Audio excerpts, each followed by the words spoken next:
Romain Grosjean's rookie IndyCar season has attracted fans from the world over, allowed him to breathe a new lease of life into his career after 9 years in Formula 1 and get back to the front of the grid. It was such a success that one of IndyCar's biggest teams and arguably its biggest name, Andretti, has signed Grosjean for 2022. In this video, we'll outline how Grosjean secured the big move he was looking for. And while we're doing that, let us know in the comments what you think he can achieve with a top team in his sophomore IndyCar season.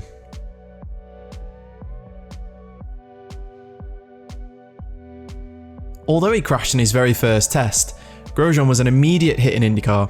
He qualified 7th for his first race at Barber and missed out on IndyCar's 6th car fight for pole by just 69 thousandths of a second. In his third race, he bagged a first IndyCar pole position at the Indianapolis road course, which is reminiscent of the circuits in Europe Grosjean is used to. In the race, he learned the hard way how strategy can impact races. He got caught in traffic and had to battle back markers as IndyCar doesn't force them out of the way with blue flag rules like Formula 1. Still, he proved he could master the tricky IndyCar restarts and showed signs of improving in a key IndyCar battleground in and out laps before and after pitting, and that helped him to earn a first podium. At Road America, Grosjean impressed the Race IndyCar podcast host JR Hildebrand with what he reckons might be the hardest thing to adapt to when changing series, the brakes. A host of impressive moves at turn 5 left-hander showed Grosjean had found peak brake performance, which has become so good that more established drivers will almost certainly be trying to work out how he's been able to be so aggressive. Grosjean made his oval debut at Gateway in August, where he also proved to be an immediate hit, making outrageous and adventurous passing moves that both impressed those in the paddock and helped Grosjean to learn, because a few times he ventured too far off the racing line and cost himself time. At Laguna Seca, the penultimate round of the year, Grosjean proved that he is tying together what he has learned in his rookie year, as he played a huge role in choosing a mid-race strategy change. That led to a late surge to a podium, with a short final stint on the softer Firestone tyres. While it may not have been the most consistent season, Grosjean has added or learned something new at almost every race, and comes to Andretti ready to tie together what he has learned.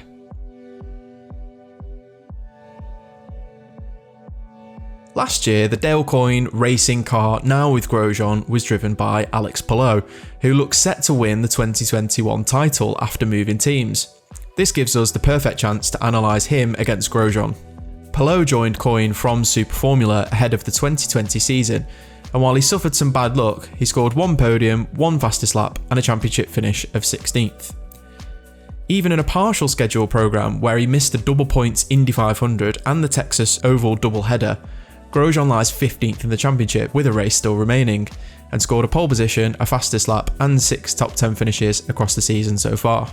Arguably, Grosjean's rookie year has been much more impressive than Palou's first for Coyne, and after switch to one of IndyCar's biggest teams, Palou took what he learned and looks set to win the championship with Chip Ganassi Racing. If Andretti delivers a good enough car next year, there's no reason to suggest Grosjean can't go on a similar run. As the race wrote in May, before the talks had commenced, Andretti was the team that had the most to gain from poaching Grosjean, even if he has appeared happy in the family atmosphere of Dale Coyne Racing. Despite being one of the big names in the championship, Andretti hasn't won an IndyCar title since 2012 and hasn't won the Indy 500 since 2017 either.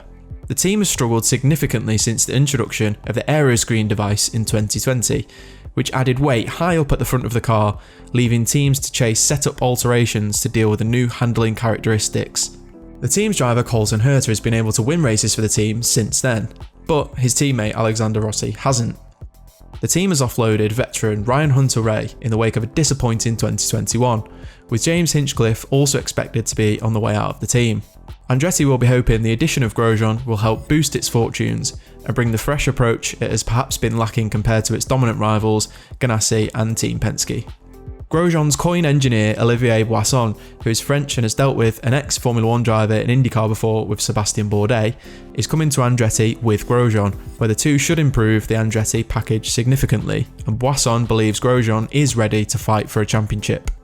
Somewhat under the radar, there are huge implications in this regard for Andretti elsewhere too. The Meyershank Racing team it has a technical partnership with is set to sign Simon Pagenaud from Penske and has already confirmed 2021 Indy 500 winner Helio Castroneves in its team full-time next year. That means there will be 6 Indy 500 wins, an IndyCar title and over 50 race wins in that group which share engineering debriefs regularly. The Andretti team itself is run by ex-Formula 1 driver Michael Andretti, and although it's been a long time since his ill-fated season in 1993, he knows the challenges of switching between the series and could well be the best possible boss for Grosjean in this scenario. When Grosjean first seriously discussed coming to IndyCar at Imola in 2020, the plan was always to do a full season, but his huge Bahrain crash understandably led to some questions raised over the risks he was willing to take. Ultimately, he elected not to do the ovals, but wanted to try them and enjoyed the experience at Gateway in August, even if it made him dizzy only turning left. In America, it's a toss-up between which is valued more highly, the IndyCar title or the Indy 500, but most would argue the Indy 500 is more important, even though it's only a single race. The fact that Grosjean will attempt it next year is not only a massive story for motorsport, but has surely made his transition to Andretti easier, because his inclusion in the biggest race is only a plus for the big sponsors that are interested in the huge popularity of the race. The fact that Grosjean performed so well on his oval debut can only made Andretti more convinced that he was worth signing for 2022.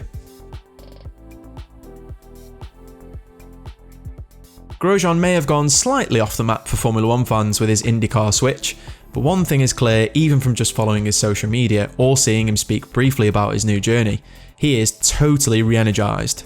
Grosjean has embraced the fiery Bahrain crash that brought a premature end to his F1 career, and now sports a trucker hat with his new nickname, the Phoenix, at every race.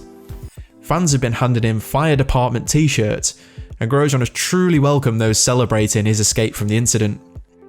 Not only that, he is truly at home in this car, with his driving style favouring an aggressive turn-in and resulting oversteer, meaning he can be competitive even in a smaller team like Dale Coyne Racing. That's only going to get easier at a team like Andretti, which has the resources to make the most of its wind tunnel work, a damper development programme and its setup philosophy, which are all the holy trinity of areas where teams can improve in IndyCar. Grosjean's family have totally embraced the lifestyle in America too, taking road trips in an RV they've nicknamed Raoul over the course of the season, and he admitted as early as May that he was looking at houses in the US.